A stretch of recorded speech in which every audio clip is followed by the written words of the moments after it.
Hello, everybody out there in YouTube land. Welcome to another Week in Geek. This is a really cool one. So we got Brian Shutter from Neon... Let me get this right. Neon Lords of the Toxic Wasteland. This is pretty cool. I didn't actually know about this system until Maliki, of all people, let me know about it and how excited he was that it was going up on BackerKit. So I started doing some checking up on it, and all of a sudden I was just like, wow, this is really cool. I wish there had been something like this around back when I was, about 16, 17 years old, because I would have bought and played the shit out of this game back then. As it is now, I'm an old fart, and I bought it, I like it, and I just hope I can get it to the table, between this and all the other games I've got. But speaking of all the games out there, I gotta say, I've been hearing this stuff about some kind of new movement, the old school gaming and all this classic gaming and all this kind of stuff, and people trying to, create communities and groups and stuff like that. And, I just want to remind everybody that, when 5e came out, they tried to lump everybody into what they called a community. And then when OSR got popular, everybody tried to get lumped into the OSR community. And now that they've got these new, wannabe communities out there, I'm just going to say, guys, I'm not going to be part of that stuff. Not anymore. I'm just not going to do it. Because from what I've seen, everybody identifies as one thing or another thing, and then they join kind of a groupthink. And inevitably what happens is you end up with one or two people who try to claim ownership of the movement, either the people who originated it or the people who think that they have the best claim to whatever makes the movement its movement,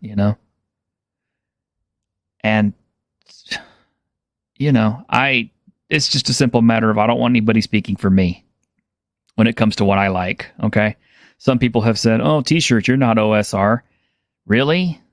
I mean, I wrote a supplement for an OSR game. I kind of think that makes me OSR. I've got a lot of OSR stuff. I've run quite a few OSR-based games. Does that not make me OSR? Okay. Then I'm not OSR. I don't care. I play lots of other stuff too. That's not OSR. Bottom line is, I don't care to be lumped in with something. I'm just me. I'm just a T-shirted historian. I play what I like. I like what I play. I'm not gonna promote something on my channel that I don't like.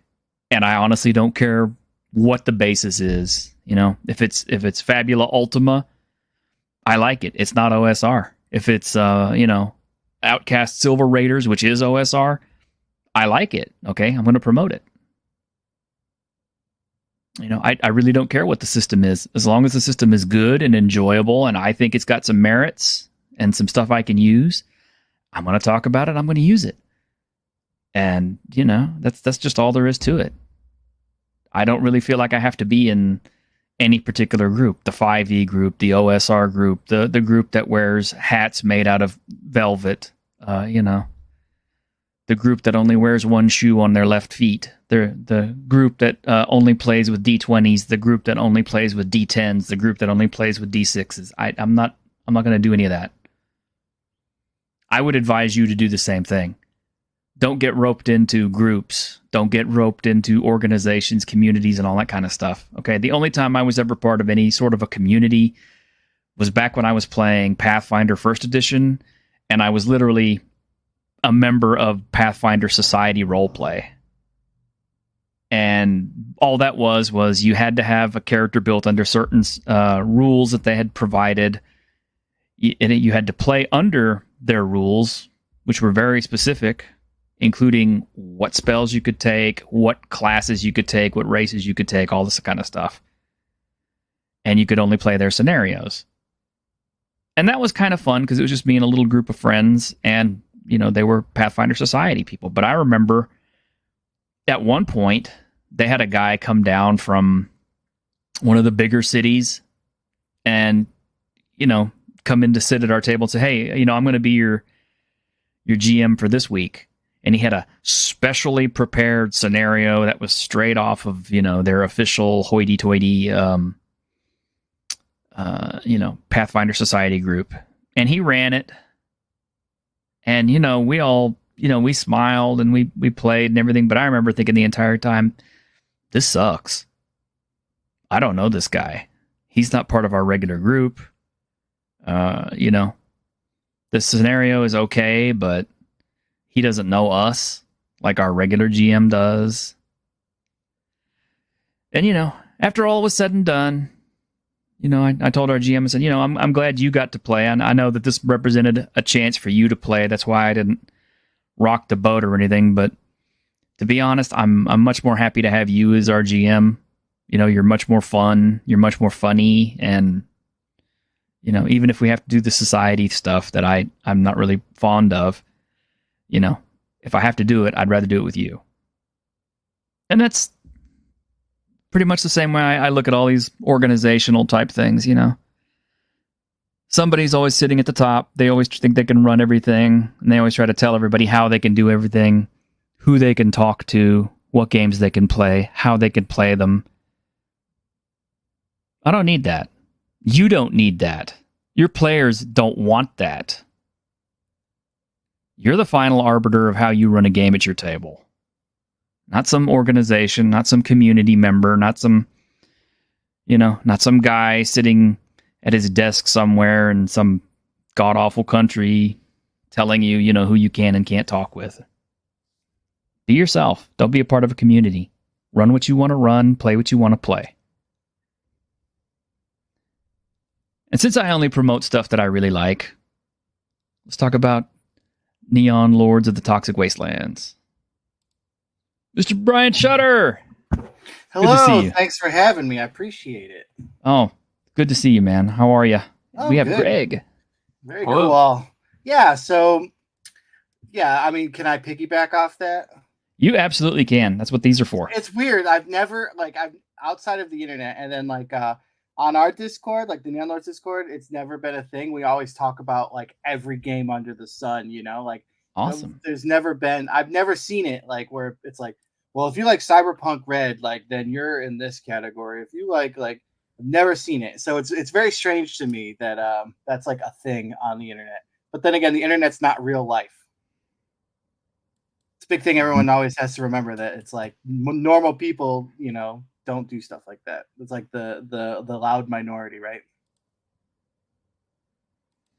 Exactly. And I don't think anybody really enjoys, being told how to do their game by committee or by, group think or whatever, or, as was the case for Pathfinder Society, according to whatever they vetted. I mean, nothing frustrated me much more than they would release a brand new book with brand new feats and classes and races and stuff, and I would be eager to use it. And the first thing that my GM would tell me is, well, none of that stuff is approved for Pathfinder Society play yet, so we can't use any of it. It's crazy. And did Paizo make Pathfinder Society? So it was sanctioned by the company? Yeah, so that makes absolutely no sense. But whatever, screw them. Yep. They're not cool. The old days of the Forge tried to own the narrative on what RPGs should and should not be. Exactly. I mean, remember the Forge? The Forge. I don't know. I don't remember the Forge. Yeah, it was a website. They had this theory that there were 3 types of players. It's the gamist, the narrative person, and there's all games must fall into these 3 categories, and it was this big thing. Interesting. So, yeah. Very interesting. Yeah, TD's got this right. I actively avoid people that use the term community because it uses it as a justification as to why they should say control over the free-willed people. Yeah, exactly. Very true. Yeah. I've got a few super chats right here I need to address. Yeah, go for it. Jump right in. Yeah, all right. And they're mostly from Mercurius. Mercurius! For Australia at $5. Hello, chaps. How you doing? It's good to see you. And let's see. why don't we give you a welcome?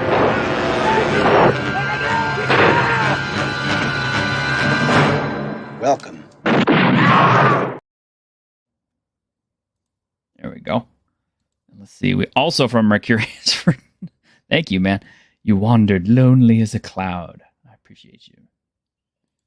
Gary D20 Games. Hey, it's my first time seeing you on here, I think. For $5, just play the games you want, play how you want to play them, and with who you want to play them. This is the way. Yes. This is definitely the way. You gotta smoke. The United States is a no-smoking nation. No smoking, no drinking, no drugs, no women. Unless, of course, you're married. No guns, no foul language, no red meat. Land of the free. That's right. Beautiful stuff. Yeah. Saw that one in the movie theater. Ooh, I have a Snake Plissken tattoo. Oh, really? Is it in a good place? Well, I mean, it's like, yeah, Okay. yeah, it's like the Statue of Liberty and stuff. Oh, that's cool. Yeah. So obviously, I'm a huge post-apocalyptic fan, right? I was about to say, it's like, okay, yeah. So I've seen the artwork for this, and all I can think of is, geez, man, Brian must have grown up watching all the same movies I did growing up. Yeah. Like Escape from New York, all the post-apocalyptic Italian films that came out. Oh, yeah, that's my bread and butter. That's my favorite thing of all time is the Italian post-apocalyptic movies for sure. Yeah, they were so bad. They were great. Yeah. So my big elevator pitch, like the TLDR at the table, is it's Judge Dredd RoboCop meets Guar and the Toxic Avenger. Oh man, Guar and Toxic Avenger. God, I remember my friend in high school showed me that the first time, and It's fantastic. yeah. I wish I had gotten to watch more Troma videos, but You got nothing but time now. Just definitely Class of Nukem High. If you've never seen that one is. Oh, yeah. Yeah. Beautiful. Well, once you see Class of Nukem High, Toxic Avenger 1, like you pretty much hit the pinnacle. All right. Well, am I right on this? But I'm betting you wrote half of this stuff with the plasmatics blaring. So actually, no, I did not. But yeah, I post writing it and stuff. I've listened to them. I never really got into them until everyone was like, "Oh man, you must like this band." It's like, sure, let me check them out. And yeah, it's cool, definitely cool. Oh man, because the Heather definitely reminded me of Wendy O. Williams. Oh, absolutely, Heather. For me, was a big Tank Girl homage. Oh, that's another good one. Yeah. Yeah. All right. Okay. Well, let's jump into it then. What is the elevator pitch for Neon Lords of the Toxic Wasteland? So what's it based on? So it is a post-apocalyptic tabletop role-playing game, obviously, and uses the basic edition of D&D as the foundation, and then from there, I built little subsystems where there's critical hit tables, fumble tables. There's a fortune point pool you can use, and then a class ability point, so just class points that you can spend to have your scum dog, as we call them, instead of PC, do some cool rad abilities, as they're called in the book and stuff. So it's a little bit more off of the BX, but it uses BX for a lot of stuff. So it really comes down to the combat phases, phases in combat, rather than just I'm Joe Snuffy and I'm gonna do this with my character. I'm gonna move and attack and whatever. So it does side initiative, and it's okay, side initiative wins movement, and then movement phase happens, and then the bad guys or the loser initiative goes, and then it goes to missile, magic, and melee, and then back to the top from there. So it adds a little bit of subtle tacticalness to the table, because as the Scumdog War Party, they choose who goes within that phase. So you could set up for a cool double whammy attack or whatever with your buddy if you wanted. I'm noticing that is kind of that is a modern mechanic that has been coming out more and more in games. It's just one is letting one side go and then the other. Yeah. And then people taking whatever turn they want at whatever point on their team's side.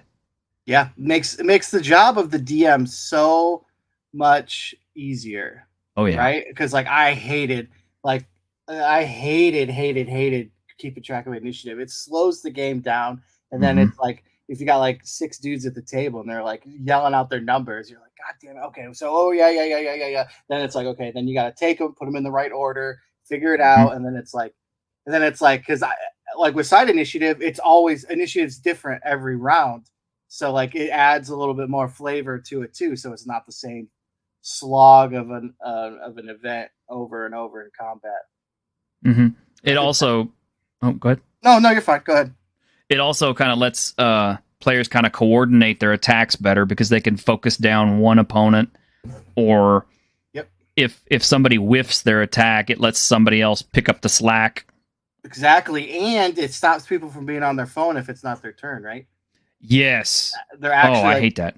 they're actually involved with like even if it's not their combat, they're like, oh well, what if like yeah, like some people might well that's metagaming or that's table talk. It's like yeah, but like so what? It's a game too, right? Like why not have fun instead of like well he wouldn't know that because it's okay. Well, calm down. I'd rather have somebody talk about something than being on their phone and be like, hey, it's your turn. He's like, oh, I'm gonna Eldritch Blast, and then oh, I missed. Okay, and then just keep like doom scrolling or whatever, right? So like, I'd rather have that guy involved in like, well, hey, like, what if this, or like coming up with a better idea. It's totally fine. Mm-hmm. And since it's based on BX, which that's the system I started out with because that was the very first book I found was Moldve BX, Awesome. the red book. Yep. That's extra kudos for me. So I'm assuming that it is race as class. Yes, race is Good. class. Good. I love it. It's like my favorite thing of all time. I like it. Harkens back to like Hero Quest for me too, right? So you had the barbarian, dwarf, elf, and wizard. Like, what else do you need? Like, that's the cool thing. Like elves, like we're half fighter, half caster, right? The not as good of a caster as a wizard, but like it was the elf does this. As an elf, you could do this. Not like, well, elf barbarian. It's like, well, that kind of doesn't make any sense. Mm-hmm. But and you've got like 11 classes in this thing. So there is 11 classes in the core book. But technically, there's 12 or 13. There's a hidden class where you have to find it in the book. There's somewhere hidden in the book is a hidden class. Okay. That, it's like unlock because I always like the idea of unlocking like in Mortal Kombat and stuff. You unlock a fighter. So I wanted to try to bring that like idea to I should probably talk about this more. I haven't talked about the hidden class in a long time. I wanted to bring that idea of like, oh, you've unlocked a secret character like that. Like so I added one in there. It was kind of like tricky because it's like, do you make it so hard that no one's ever gonna find it, or do you make it so easy that everyone's gonna find it? So it's kind of in the middle. Mm-hmm. But yeah, what was I gonna say about it? Yeah, so then there's like so there's like the 11, 12, and then I like so you want to be a goblin is in there. That's like kind of like a mini class. And then we have Riders of the Burp Warp is a new book that adds I think 13 more classes to the game. So there's a slew of different classes you could be. Let me jump over to that campaign Kickstarter because that's what you're doing is you got a new campaign on Backer Kit. Yep. Right? Yep, currently 19 days to go for Deities and Demi-Bros and Deadly Dudes, Toxic Creeps. 2 different books. Deities and Demi-Bros. Oh, go ahead. Sorry. I had to ask really quick. Okay, Deities and Demi-Bros. Okay, this cover looks like the most awesome lucha match ever. Please tell me there's a lucha class. Oh, absolutely. So if you scroll down, there's a bigger. Oh man, demo. Yeah, oh my gosh! At 15K or 12K, we unlock tag team rules. Oh. There's a bigger one. There's a bigger. Keep going. Sorry. Right there we go. There you go. Yeah, so you can see it better. Yeah. So it. So the big thing about Neon Lords is the Zeus of the world is the Lord Randy, the Savage One, and for the longest time in the lore, he locked away the rest of the wrestling gods in the Hell Cell. But the Hell Cell has been broken and all the gods come back to the world. So there's a little bit more. So there's like there's like a Wasteland Wrestling class now. There's the Luchador class. There's the Muscle Priest class. And then we unlocked the Savage Sisters of Elizabeth, like Nuns with Guns class. Yes. Oh man, I wish I had Grimm on here because he wrote that. Oh yeah, like and there's like the Macho Women with Yeah. big guns or something. That book, that game's cool too. Yeah, Got he that. did that. There's a different one, like an older, like a way older one. Mm-hmm. Yeah, I've got the older one, and then he did the one that was by Mongoose. Very cool. But yeah, I could just you can just tell who the guy on the left is. Like, oh yeah, I'm about to drop the elbow on this guy. Oh yeah, I love it. Yeah. So the duality of Macho. So he's got the madness, and he's like got the regular savage one side to him. I love this so much, man. Oh, look at that. Yeah, love this so much. That art's just like a that's not ours. I just put it in there just for a placeholder as I'm writing it. Oh man. Yeah, and then the second book in the Kickstarter, Deadly Dudes, Toxic Creeps, is a like a monster manual. So like in the core book, there's like 101 monsters. This brings like I think I got like up to 150 now. I just keep adding wacky more monsters to it. And am I wrong? But are these guys on the right? Are those like an homage to muscle figures? They are. So they are called muscleloids. So there's a big spread of like you roll on tables to create your muscleloids. And the guys on the left are Bomberman? They are, yep. Dude, I love this so much. I think Bomber Bros. I'd have to look at the list of what's getting written up. Greg, what were you gonna say, man? Oh, nothing. I was just talking about muscle. Okay. Yeah, I mean that flesh color, you'll never forget it. I had a bunch of those. Oh, they're the best. Yeah, me and my friends used to fight with those things all the time. Oh, and ninjas because it's 80s. Right. So like there's a ninja class called the Night Stalker in the book, but like I never fully fleshed out like the ninja as a bad guy. Like it talks about it and stuff, but like I mean I ran out of room, right? So like it's like 300 pages I think is the core book. So it was like I never got to ninjas. Like it was like this weird thing I never did. So I kind of went full gusto in this book and gave him like the full spread treatment. So each ninja gi color determines what weapon they use. Okay, full disclosure, man. You got to tell me you grew up watching those Shokusugi movies, right? Of course, Revenge of the Ninja, Ninja 3, The Domination, Praise for Death. Oh yeah, yeah. Shokusugi is the man. He is the man. God, and I remember Enter the Ninja because they had the red ninjas, the white ninja, and the black ninja, and like you were supposed to infer, it's like, ooh, these guys must all be like more powerful with different gi colors and stuff. Yeah, and the TMNT arcade game where the Foot Clans each weapon they used was determined by their gi outfit. I guess ninja suit, whatever color. I love this, man. This is just like my inner 12-year-old is just screaming at me. Yeah, but are the ninjas robots? No, they're not. They're flesh and blood. Very, very squishy and very stabbable. Can you play robots in this game? So yes. So the robot class is called the Cyberskin. They are cybernetic Ronald Reagan clones that were built before the Neon Wars of '92, and then were buried and forgotten about. And then in the far-flung, forgotten future of Neon Lords, they activated and have nothing like their primary purpose is unknown, so they just adventure for money. Okay, and you're gonna do hardcover physical copies. Okay, so let me ask you: have you got indexes in all your books? So I never did an index, because,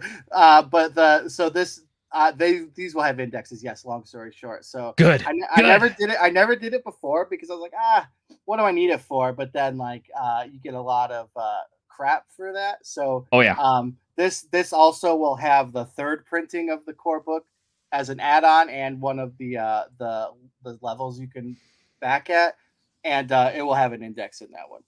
Good. Okay, yeah, because I was about to give you some crap about that. What about bookmarks? You can have bookmark? Like what? Like hyperlinks? No, I mean like an actual most of the really cool books that I look at have indexes and they have the ribbon bookmark. Yeah. So the Total Carnage edition of the book has a ribbon, but these won't because I'm not printing in China, and outside of China, a ribbon is insanely expensive. Total Carnage was printed in China, and for dirt cheap, but like it has the ribbon, but it's too expensive, unfortunately. I mean, maybe as a stretch goal, if I ever make like, 30K or whatever, I'll consider a ribbon. I do love a ribbon though. I'm a ribbon fanatic. Yeah, me too. I'm kind of guessing you went with like Lithuania or something. A lot of people are going there. For this one, I haven't decided where I want to go yet. I got a bunch of different printers that I go through. Okay. I want to see like what they can like, well, especially where we land too. It depends. All right. I mean, that's fair. It's all up in the air right now with the the unprecedented times that we live in, as they say, right? Uh-huh. Oh, and token collect. Okay, so this is going to be homages to classic video games of the 80s. Yep. So me and James Ponzanello, if you look over to the right, there's the cross collab with Netcrawl. We are we launched together, and then whoever backs both of us gets this. It's an adventure together called Token Collect, where you can play like his game's like a VR like reboot Ready Player One style game. So like you could play in these video games and earn tokens that you can use to spend to gain like abilities and things in either game that you use them in. You guys are going to just destroy my wallet because, yeah, I want both of these really bad now. And then Netcrawl is really cool too. And I'm a stretch, either a stretch goal or I'm writing an adventure for it. And I'm pretty sure it's happened because he's absolutely crushing it. Like he's doing a phenomenal job. Dang. Well, guys out there, I came to show you guys one really cool Kickstarter project. Now I brought you two, so yeah, double down. It's very, very cool. I'm very excited that I'm not only did I get to cross collab with him because he's like a phenomenal writer and a genius, and that I also get to write an adventure for Netcrawl, so that's cool. Yeah, I love this. Greg, come on, man, you gotta have some questions. Come on. It's pretty self-explanatory. I mean, how the setting and everything is like all the movies and stuff I grew up watching, and toys, and just the neon aesthetic reminds me of that. But it's OSR, right? Yeah, I guess after the whole, yeah. So basic, it uses BX, so like it's OSR. I would say. I don't know. I don't really like ever. I don't know. It's a weird thing. It's a weird world we live in now with the OSR title, right? No, I get it. I get it. Because yeah, you're not the only one who's a little bit apprehensive to. That's why I dubbed the term Nacho OSR. There you go. Because it's all about nachos and having fun, right? It's a game. It's supposed to be fun. Like well, you're the guy who came up with that. Okay. No, I didn't come up with it. I took it. You took it. Okay. And I it's like the Lazy Lich on X. I commandeered it. I asked if I could take it. Okay. I mean, I've heard that go around quite a bit. Yeah. I think my friend Poncho Goblin uses it too. Oh, yeah. I'm sure he probably used it before I did. But I made a cool little logo for it and stuff. I've been tossing around just to make fun of the whole idea. And Malachi says he upped his Neon Lord pledge to physical yesterday. So well, I wonder what that bump was. I appreciate that. Thank you. And I will as soon as I get my next paycheck. So I want to make sure I've got a little bit of money. Well, I appreciate the support. Yeah, and I got to have money set aside for Netcrawl too. Yeah. Netcrawl is very cool. So, but yeah, also the big thing too is Hunter Jackson from he's like originally from Guar. He's Techno Destructo. He is doing a lot of the art for this for DD's Debbie Bros now too. Yeah, I think this is gonna be sweet, man. Wow. Well, that's cool. Well, what else do you have to tell me about this? I mean, you've got a bunch to explore here. I mean, it's like when I pop the book back open, we take a look at it. Just fling it open. Let's. I mean, I'm always open to answer anything or talk about. So hairstyles. Oh yeah, so hairstyles matter. So the hairstyle you choose gives you in-game effects. Okay. Because that's like my homage to Cyberpunk 2020, where like styles everything, right? That's right. So Yeah, like, style over substance. yep, exactly. So might as well look cool and get something for looking cool at the same time.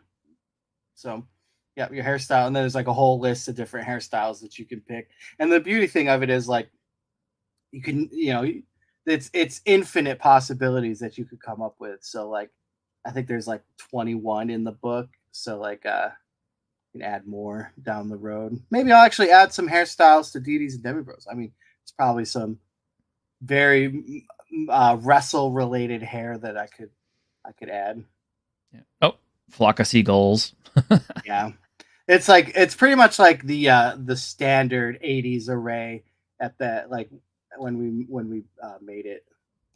I was about to say, yeah, one hairstyle you definitely should add is you remember Hawk and Animal's hairstyle. Yep, that's exactly what I was thinking of when I was just brought it up. So There you go. Yeah, do it. Yeah. I gotta write it down. Hopefully I remember. Go back and watch the show if you have to. Yeah, right. Like I always have like notes like when we're running games or talking, and you're like, yeah, I'll add that. But then it's like I always forget. So while we talk, I'm just gonna write it in my book. Sure. Choose a class: fantasy, western, wrestling, science fiction, horror, cult classic. So Brudicorn and an Iron Maiden logo. I love it. And font logo. Yeah, that's great. Half bicorn, half machine. All attitude. Yeah, so like the bicorn gangs of the Wastelands, they are constantly at war with each other, and then when they mess each other up pretty bad, they gotta like get cybernetics. But when you get cybernetics, goes against the religion of the bicorns, so then you get ousted from your clan, and then you have to live the rest of your life as a scum dog trying to just scrape by. Kind of reminds me of the Warhammer Chaos Beastmen. Yeah, a little Chaos Beastmen, and you ever see the show Brave Star from the 80s? Yes. So Yes. it's his sidekick 3030. Yeah. The main idea. It was like, over, it was like, I got to this point I think over COVID, and I was watching Brave Star and stuff, just hanging out. And then Mustafa, the guy who drew most of this, we were just like, oh, like, wouldn't it be funny if we did 3030? And then he's like, well, what if it's a unicorn? I'm like, well, what if it's a bicorn? Like just one-upping each other the whole time. And then he's like, that's so stupid. It has to. That's like every time I write something, I'm just shaking my head like, it's so ridiculous, but I love it. Wow. 3030 was cooler than Brave Star himself, actually, in my opinion. Oh, absolutely. I remember his character design, his haircut always looked like Blackie Lawless from Wasp. Yeah, it definitely did. Yeah, that's so true. I never thought about that. That's funny. I've got it on DVD, but I just can't make myself watch that. It's really good. It stands up. Like going back and watching like Thundercats and Master Universe and Brave Star and Silverhawks and all that now, like Brave Star is one of the ones that actually like still sticks pretty well, I think. Like Ninja Turtles can be pretty rough. Yeah, Ninja Turtles is pretty bad. Like I make my kids watch that with me, and Motu, like He-Man stuff's so bad now. They're not even remotely good, which it makes me so upset because it's like character design, the figures, everything about that show is chef's kiss, but the show's just awful. I tell you what I think still holds up pretty well is it didn't last very long, but you remember Inhumanoids? Oh, absolutely. And Humanoids is like top tier, especially Yeah. in the toy collecting circles and stuff. Man, those are awesome. I liked Cops fighting Yeah. crime Yeah. in a future time. It's not only a great show, but like that's like great card design, like on the figures, like aesthetically pleasing. I'm a huge Cops figure fan, actually. I may still have a couple somewhere, but yeah. All those old 80s and 90s cartoons, they were the best because our local stations didn't carry very much, but they would show us like, KTVT channel 11 from Dallas. Yeah. And so we got to watch like Bionic 6, Galaxy Rangers, and Brave Star, and they even showed old Robotech episodes and Centurions and some of the other stuff. I mean, That's those were, the great stuff right there. it was the great stuff. I mean, that's the horrible thing about Saturdays now is the kids don't have anything to look forward to get up and watch. Oh well, I know. I was just thinking about that today actually, because like the kids were up and like I don't know what they were watching, something stupid, and it was like, man, like I would be like chomping at the bit right now to be watching some cool cartoons. Mm-hmm. But yeah, Cosmic Barbarian is your. Sorry, I didn't mean to. No, you're good. It's your standard dual wielding barbarian that snorts cosmic dust to get high and put into a blood rage. I love this, man. I know I keep saying that, but I really do. No, I This is so appreciate it. cool. Yeah, then It's so there's cool. your cybernetic Ronald Reagans, the cyber skins. The Reagan 2000. Yeah, I just love putting 2,000, 4,000. Like always love putting a number. I do it too much, I think, but it still makes me laugh every time. Well, Nancy and I just want to say, kiss your ass goodbye, commie scum. Oh yeah, absolutely. That's the best part. Anytime somebody plays a cyber skin, there's always a Ronald Reagan impression. There you go. You have to. It's par for the course. Now you can just pull him up with AI and just do his voice like accurate. Yeah, True. That's true too. I mean, that's the best use for AI is use it for games. Yeah. Although not the way that WotC does it. No. Yeah, like an actual like tool to help humans instead of erasing humans is cool by me. Yeah. Currently I'm using it in my Sunday game just to, when I need to get an illustration of something and I need it quick, I'm like, give me a second, guys. And I'll just throw in a prompt really quick and generate something that's close to what they can see. I was just reminded of Blackwatch Games. Joe Biden dono whenever somebody does a donation. Like Joe Biden's like AI voice. Like Oh yeah. Oh yeah. Yeah. Deathbringer is your typical fighter class because you have to have a fighter class. But they do a oh, I know. But this was like way before I knew like who he was. Actually, the vibe I got off of it right away is the priest guy from the heavy metal movie in the Tarna. Death to all who oppose us. Yeah, that's true too. It's a big Warhammer fantasy role play fan. I'm a huge 80s 90s Games Workshop freak, so like that's like a little bit of that added to it. Yeah. It's like I gave you a bad cut. Most of this stuff doesn't look that bad. Like he's like totally into the text on that one. I'll have to give you a better copy. I don't know why it's like all the art shifted. Anyway, that's irrelevant. But I haven't seen anything wrong with it. No, I didn't either. Well, it's like I see this book all day, every day. So I don't know. It's just weird. I don't know why it's like off shifted a little bit. But either way, sorry. I didn't mean to. So Dwarfling is like your dwarf halfling class. They're like very lucky and like good at sniffing out gold and traps. Typical dwarf, but they're from a planet that blew up and they came to Earth, URTH, to they're xeno immigrants, I guess. Zimmigrants. I like that. Ironcaster would probably love those. Yeah, there's the Heathers. Yep. Yeah, they're essentially Captain America troops from Vietnam II, The Revenge, that that got reactivated in the gnarly age, as it's called now in the timeline.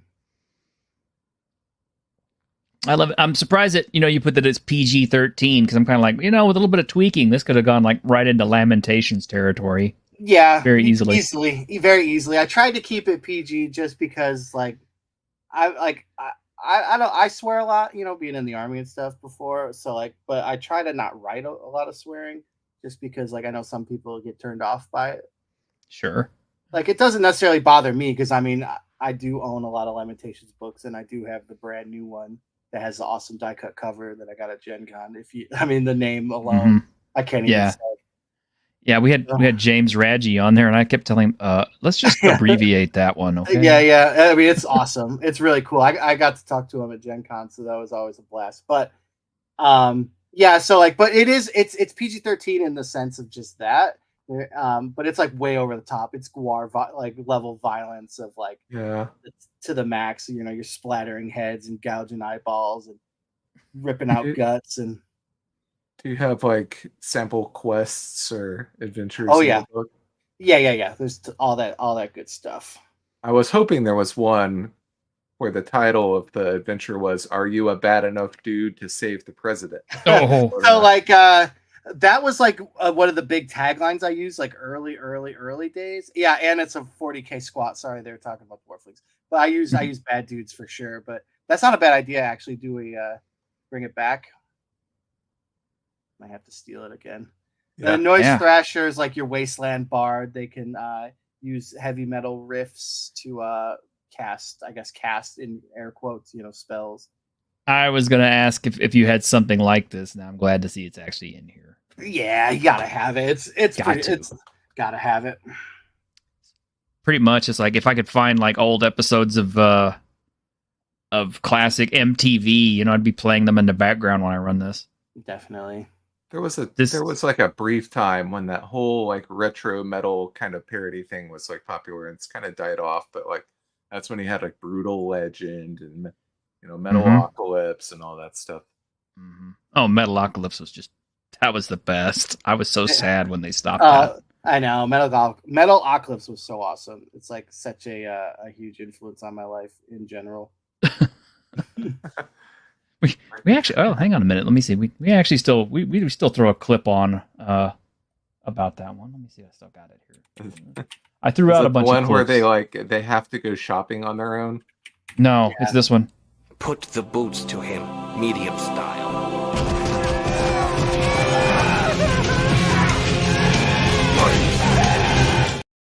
Messing up my boy, Dr. Roxo. That's right. Rock and roll clown. I do cocaine. I do a lot of cocaine. Yeah, I mean, I love that show. It holds up. The music's still phenomenal. It does. It's yeah. I mean, that's what's so funny. It's we're old farts now, but a lot of that stuff that people think is like passe and goofy and all that. It's like it's still good. Yeah, but that was like we were 20s when Adult Swim was at its prime, right? Aqua Teen Hunger Force, like C Lab 2021. Space Ghost Coast to Coast. Yeah, I could just go. It's like that meme that was like all the stuff you thought was cool is still actually cool or whatever. Really? Yes. You know what I'm talking about. Our music was definitely cooler. Yeah. I mean, I'll stack the worst hair metal band you can name up against like the best mumble rapper out there. I don't know if I'd go that far. I think they're pretty equally bad. Oh. I had a Raltz here. Raltz, how long you been out in the back? He probably went out for a smoke. Can you hear me? Yeah, I can now, yeah. Okay. Sorry, I had my headphones in because I was having a cigarette. I forgot about it. I've been on like 15 minutes. 15 minutes? Yeah, I got your message. I sat down. Look, I got a message. Open up. I'm like, oh, crap. Is it after 4? I was like, fuck. Oh, I screwed up big time last night. Took my nighttime meds. They helped me sleep because you remember back in the day I didn't sleep, and the dog freaked out, and there was a fox on the back porch. So I got really settled down. I sat down, took my meds, and I was walking away. I was like, "Oh, you're roboting, dude. You're roboting." I took my meds a second time. Oh so wow! I slept like 10 hours straight. Oh, it must be nice. Shoot, weird. But I could sleep for 10 hours. Yeah.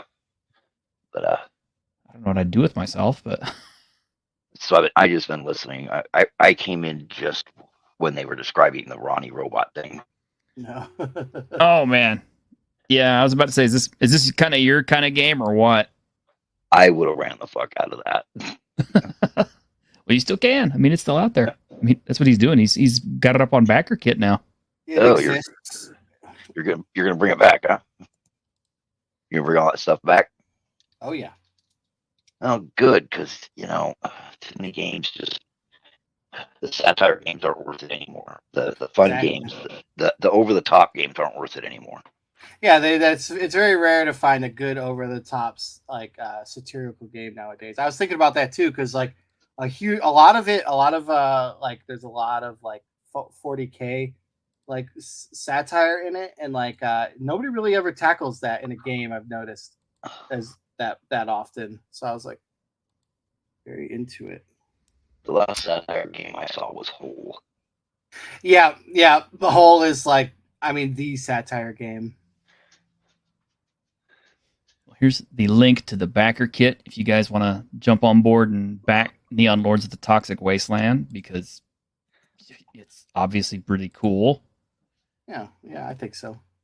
And I guess just as a bonus, because I just now found out about it too. Let's see. Yep, there we go. There's also the link to Netcrawl so that you can double up on it and be like me and go totally broke. Yeah, and get the cool extra stuff. Merc Blurg is satire even without the squatters realizing it. Yeah, I could see that. I don't like Morkborg. I just don't. I mean, yes, the art book style and everything is really, really cool, but as far as the game playability and stuff goes, I'm just like, eh. My biggest. Oh, sorry. Go ahead. I was just saying the art book stuff is the part that I didn't think was cool. But that's the part I think is cool. The rest of it is all just kind of like edgelord. Try hard. Yeah. The big thing. So, as being a forever DM, not giving the DM able to roll dice makes me sad. It's all player face dice rolling in Morkborg, so like DM doesn't roll anything. So what's the DM there for? Yeah, exactly. Well, Good question. It's like I tell people too. It's like, I have to be having a good time with the game I'm running too, because the DM is just as much a player as anybody else. Yeah, I mean, I'm sure there's like some. I mean, I love like first party Morkborg stuff a lot, and like those guys are really nice, and I got no qualms with it. It's just not for me. Playing wise, I just love to roll dice, like, and I like to like attack people with monsters with blasters and hopefully kill them. And if anybody needs it, if you're curious about checking it out, here is the DTRPG link to Neon Lords. If you just want to, buy the core rule book and skim through it, see if you like it, and decide you want to back it. Because honestly, it's like this is like one of the most fun games I've seen in a long time. Oh, I appreciate that. That's like my lot in life, right? I always want to have fun playing a game, so why not make a game that's fun to play? Yeah. And I mean, just looking at the artwork, it gave me so many Guar vibes. I was just like, oh, yeah.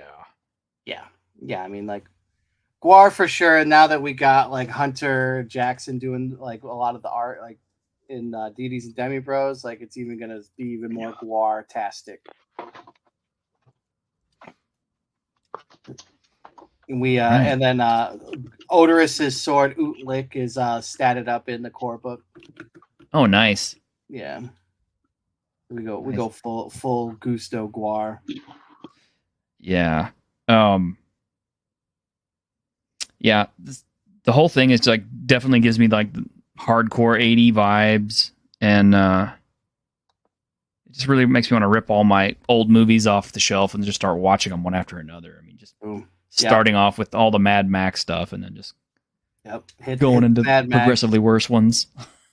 Well, arguably worse. I like a lot of the bad, like what one would consider a bad movie is like. Yeah, I mean, like I own a copy of She on Blu-ray, and that one's tough. It's a good one. Yeah, and I do have a copy of Sorceress, but I have the other one too. Oh, damn, I can't remember. They're all like psychic women warriors who've been underground and all this stuff in a post-apocalypse. Oh, psychic women underground. Yeah. What is that one? Is that, that's not America 3000, is it? No, I want to get that one. I have it on a 4 disc that's out there. Oh, nice. That I want to find in Yellow Hair in the Fortress of Gold.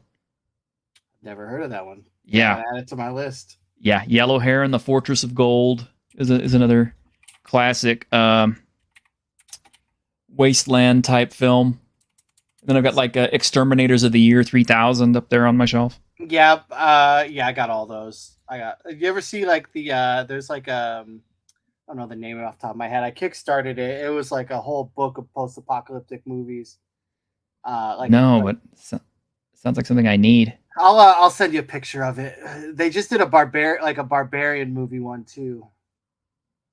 Okay, now one here I think everybody has seen is and you may have seen it with a different title because I've seen it as Salute to the Jugger, but Blood of Heroes. Yeah, Blood of Heroes is. I mean, like Rutger. Is that Rutger? Rutger Hauer. There you go. Rutger Hauer. There you go. Thank you. Can't talk for some reason. Now I was about to say you don't have like Jugger rules and stuff, do you? No. You should. You should totally build a supplement with Jugger rules. Play it with the dog skull and everything. Yeah. So we do have a standalone board game coming out next cool. year-ish. It's a roller brawl. So it's it's roller ball, but like skirmish Blood Bowl-y kind of rules. Okay. It's set in the Neon Lords world. And Matt McGuire from Guar is doing the art, and Hunter's working on it as well. Yeah. Oh yeah, JP, yeah. Steel Dawn with Patrick Swayze. Yeah, I've got that. Yeah. Yeah, that was a weird time when even Patrick Swayze was in a post-apocalyptic movie. It's a great time. Classic. Yeah, absolutely. She was disappointing. Yeah.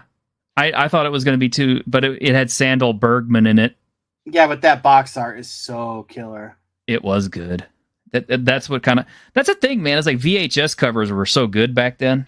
Yep. That was that's another inspiration for me is for twofold. So you always, when you saw a VHS cover and you're like, this is the greatest movie that I have to watch. I have to watch this movie. This cover does not lie to me. You go home and it lied to you, right? Or Rollerblade. Rollerblade. I have it on VHS. I'm partial to that movie, but you like it? I love it. It's because it's so bad. But anyway, yeah. So then, and same thing with games too, right? So you get a game, like a TTRPG of some sort, Mm-hmm. A little earlier, in the 80s or 90s more often than now. And you're like, this is the coolest game ever. I got to flip through it. And then you flip through it. There's nothing in it, right? There's just no art. It's the layout. There's nothing there. So I wanted to be the antithesis of both of those things and make a game that the cover, you get what the cover looks like, right? You're like, this has got to be cool. If this cover is so cool. And then you open up, it's yeah, it is. It worked out. The biggest one that ever suckered me into that was I saved up all my money as I was a kid and went to the store and got a copy of Cyborg Commando. Because I knew you were going to say it. Yeah, because that box art was so cool, and it's Gary Gygax. It's got to be awesome. I knew, and it was just like, what? Yeah, but it's kind of cool though because their brains are in their stomach and stuff, right? Yeah, it's got some cool things to it. I would like a copy still. I don't own one. I've been trying to hunt one down at a decent price. I don't have the box anymore, but I might actually still have the books running around here somewhere. Nice. I'm pretty sure I do. Yeah, it's fun. That was disappointing. Yeah. Definitely for a brand new out, it's disappointing. But now I like to collect all that old crap. Yeah, it was Battle Lords. Battle Lords of the 21st century. I had a friend who loved that game. It's cool. I have the second edition of it, and I really like it. Yeah, Hell Comes to Frogtown is very instrumental to the game too. There is a town called Frogtown where all the commie frogs from Vietnam 2 live. Frogs are all turning gay. Yeah, pretty much. So Vietnam 2, The Revenge, it was commie frogs attacked the United States in the Star Spangled times, and Macho Man took his team of howling savages and won the war for us. Turned the tide. Maliki says, at first I was meh with some of the classes, and then I read them, and now I want to try every one of them. There you go. There's an endorsement. Yeah, that works. I don't know if that's a good endorsement or not. I feel like they're a little more than meh off checking them out, but I mean, to each his own. Well, Maliki is somebody I actually trust because he keeps me informed on a lot of goings on in the hobby. So if he says something is good or something is noteworthy, I'm like, oh, gotta check that out. So that's cool. Yeah, and like I said, he's the one who clued me into this too because I hadn't heard of it. Neon Lords of the Toxic Wastelands, and he's like, oh no, Neon Lords of the Toxic Wastelands coming out in Packer Kit, and I was like, what? He said, oh, it's a game, and I'm like, okay. Looked it up, and I was like, how come I never heard of this before? Why don't I own this? That's the problem. So this is like my 5th Kickstarter, I think. And like the algorithm hates me, man. I'm telling you, like I can never, like I put ads out. I do everything I'm supposed to do, and like I don't get a lot of traction for some reason. But I mean, it's all right. We're doing it for almost 5 years now, but we're sticking to it and gaining a fan a day, type of thing, like getting out there in the trenches kind of thing. He says, Maliki says the Neon Lords covers that look like Genesis cases. So. Yeah, so a lot of the with these 2 books excluded are I think I might have one here. I used the Genesis cover frame for like the adventures and stuff. I don't think I have any up here. I played the hell out of my Genesis. I still have it. Yeah, I still got one hooked up. I still got mine hooked up to the. I have a CRT next to me that I play. Oh dang! All the time. It's the best system ever made. It really was. Yeah, there's absolutely nothing wrong with it. Burst processing chips. Yeah, I use that. I use that. It's like blast processing RPGs or something. Yeah, blast processing. Yeah. I mean, you gotta lean into it, right? It's like, I use a lot of 16-bit rad RPGs. Is like the Super Savage Systems is like my publishing name, and I do 16-bit rad RPGs. Well, in the actual video game world, a lot of those old 16-bit graphics are still popular, still hot formats. They're still making lots of games that have a retro look. I play all those. Like, that's all I play. Like, everyone's like, oh, you got to get Space Marine 2. It's like, yeah, but it looks too new. Yeah. I'm a huge retro game fan. I am too, actually. I do like the new stuff also, because I mean, like Cyberpunk 2077 is like my favorite thing ever. Yeah. I definitely played that, yeah. Yeah. JP, yeah. Turbo Graphics, yeah. Neo Geo, Atari Jaguar. I had all those. All of them. You were that kid on the block, huh? Yeah, well, I pawned off just about everything I owned at the time to get a Neo Geo, but I did have one. Love it. I've never seen one outside of. I've seen them at stores, obviously, to buy now, but I've never seen one like at a house or anybody playing one. I've never. Turbo Graphics, I've seen. But he was that kid on the block because he owned the tremendous waste of money called the 3DO. Hey, it's like $800, like $1,500 adjusted for inflation. Had like one game on it that was any good. It had Did you get Plumbers Don't Wear Ties? Isn't that for the 3DO? No, that's for CDI. Oh, yeah, CDI, Philips CDI. Nobody owned that one. No, yeah, not at all. So 3D. So 3DO had that AVP game though, right? That was Jaguar. Oh my God, what the hell did you have then? Okay, 3DO had it had a fighting game that had the entire soundtrack was by Rob Zombie. Really? Or White Zombie, yes. So bad. It was a terrible game. It was a terrible. I mean, the characters were so unbalanced, but it was so much fun, and it was by the old Naughty Dog software. I gotta find. And yeah, it was fun. It was ridiculous. It also had several live motion games that were fun. It had the best version of Super Street Fighter 2 Turbo ever made. In fact, that's where I first met Akuma, and he whooped my ass, and I loved it, and now he's my favorite character for Street Fighter ever. It also had Star Control 2 with the voice acting, which made the game so stellar and so epic that, to this day, it still holds up as one of my favorite games of all time. Very cool. Yeah, so, and I think it had a Space Hulk game too, didn't it? It did. It did have a Space Hulk game. That's the one I was thinking. Okay. Uh-huh. I remember the ads, but I don't obviously I couldn't afford one, Yeah. It's the the 3DO is pretty much what Crystal Dynamics made its whole game fortune off of, because it started off on 3DO and then they moved over to PlayStation and they became a thing. Yeah. Very But, cool.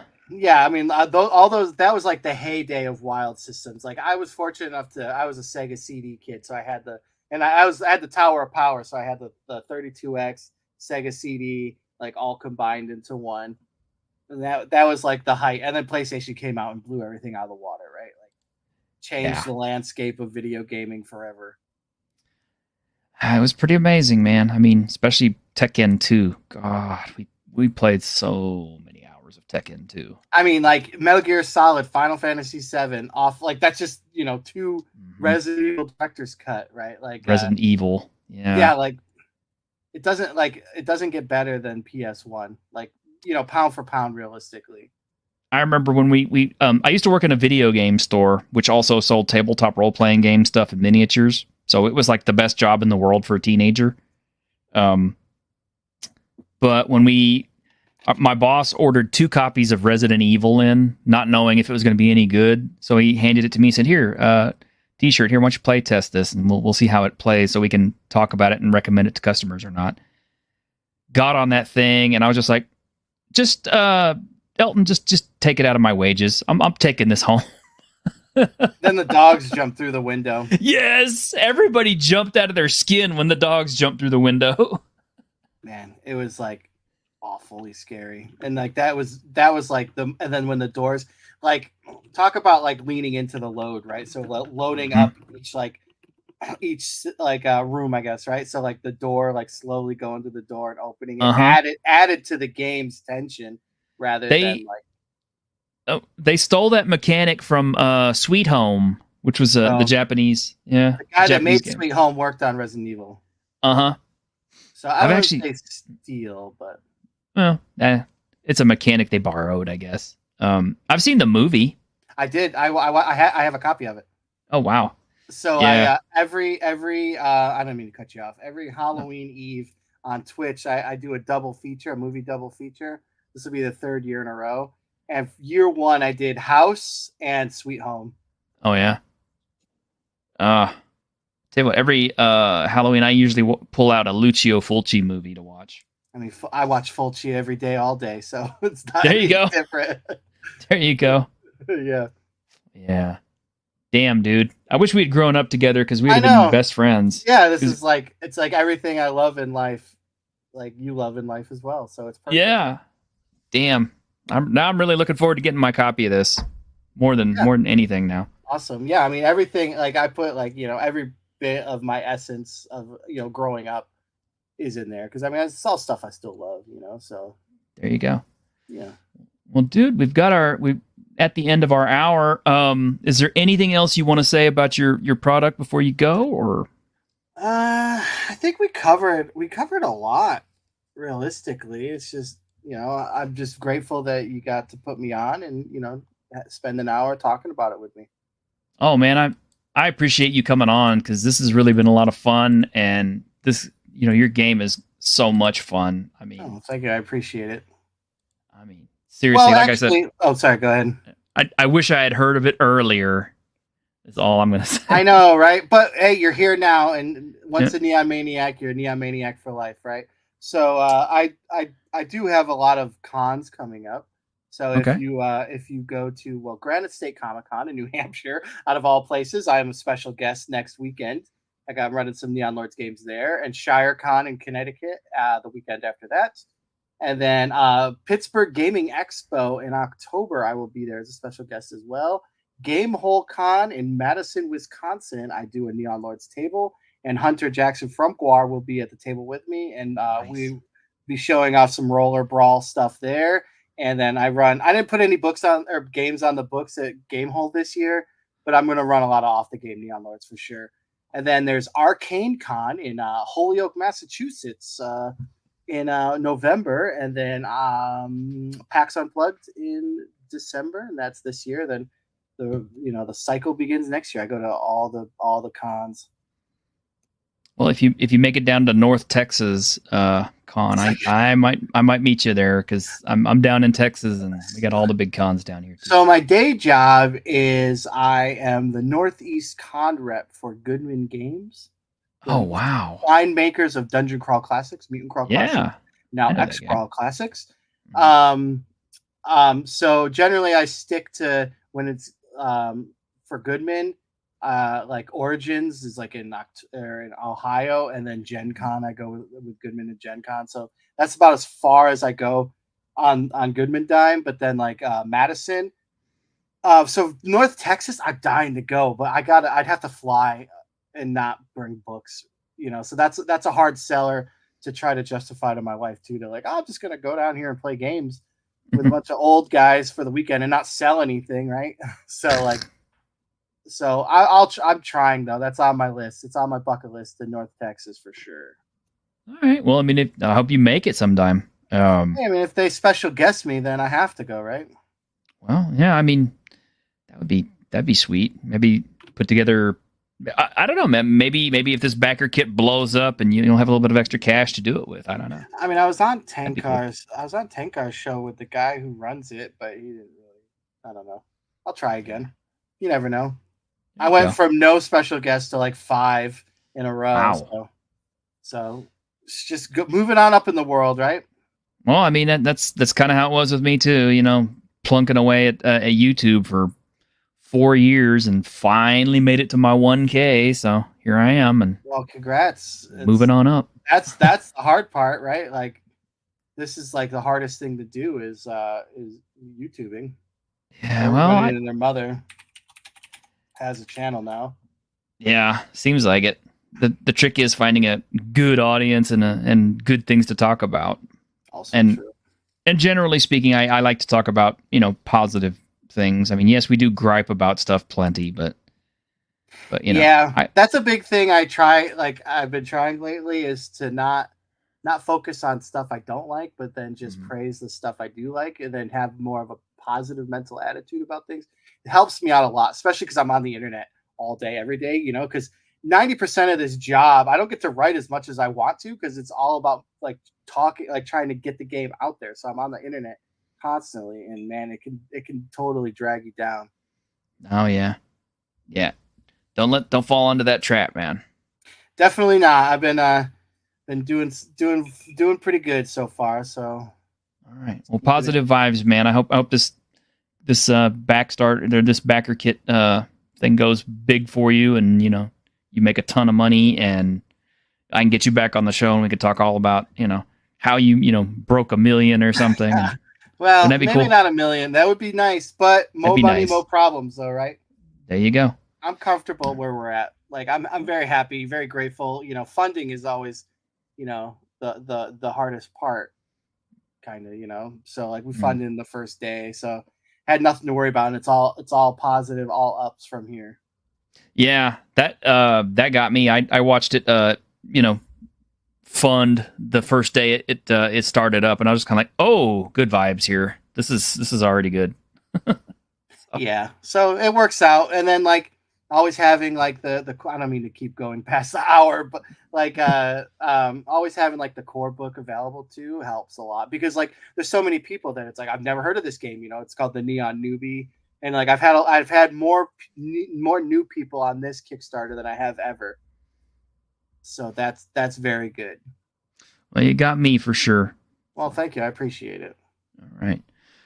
Well, thanks for hanging out with us today, Brian. I'm gonna go ahead and close her up, but thank y'all very much out there, y'all who caught us live. Appreciate you for being with us for this hour, and hope you'll back this backer kit, and I hope you enjoy it because this is cool. I mean, that's all I can say. I mean, I'm not going to show you anything I don't like as far as game systems go. That's just not my habit. I'm not going to bring out something and say, this is a piece of garbage. You shouldn't buy it. Because why would I spend my money on it? Why would I want you to spend your money on it? No. Buy good stuff. Buy this one. Definitely. All right. Well, we'll catch you on Tuesday. And until then, be cool and have a great week in Geek.